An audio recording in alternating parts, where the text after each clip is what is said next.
there are a few tips, 12 general tips that I'm going to be sharing, and these will be available to you in a downloadable PDF under the resource section of the course on ChurchX.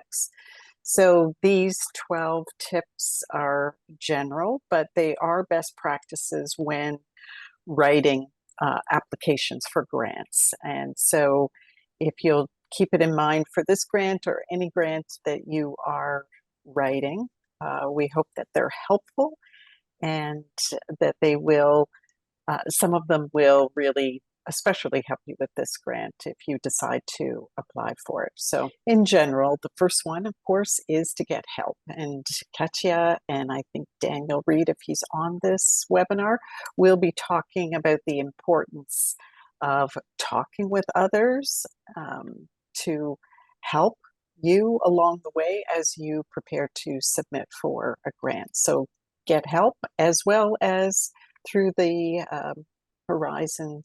New Horizons grant program itself, the webinar through the federal government.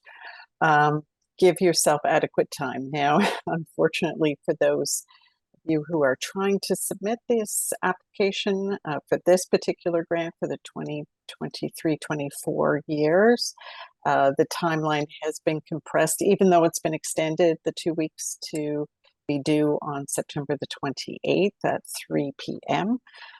It's still a fairly, very short timeline. So in general, though, give yourself lots of time to apply for grants, because as many things happen, it can take longer than we anticipate to pull all of the information that we need, supporting documents and so forth together.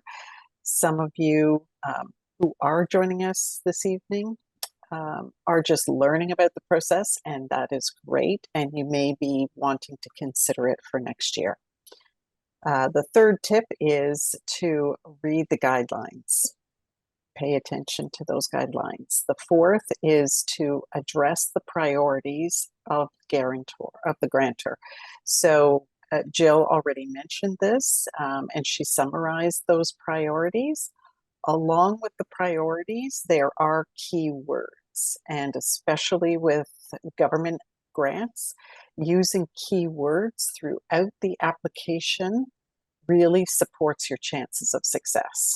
And the government often provides you with those keywords. And in this case, they do on the website. As part of the application process, they do give several keywords that they encourage you to use throughout your application. So tip 5 is to determine your vision and goal for your application, for your program. Tip 6 is to determine your capacity. Again, this is a crucial point. If you don't have the time or the volunteer capacity to carry out the program or the activity that you intend, you may need to rethink the scope of that program as it applies to your application. And for example, it could mean that in your vision and goals, you think that the minister will be able to provide 5 hours of time each week, which he or she may not have the capacity to give to the project, or other volunteers. So it's good to really understand and determine your capacity for this grant. The 7th tip is write clearly and directly. More is not better, and often, and I think you will see this in this grant application, they cap the words. So a particular section, you're allowed 500 words or 250 words, so you have to condense it. So more is not better, and clear, plain language is the best to use. Tip 8 is to create a realistic budget. Tip 9, outline your action plan. Be clear about that. Tip 10 is to get feedback on any grant application.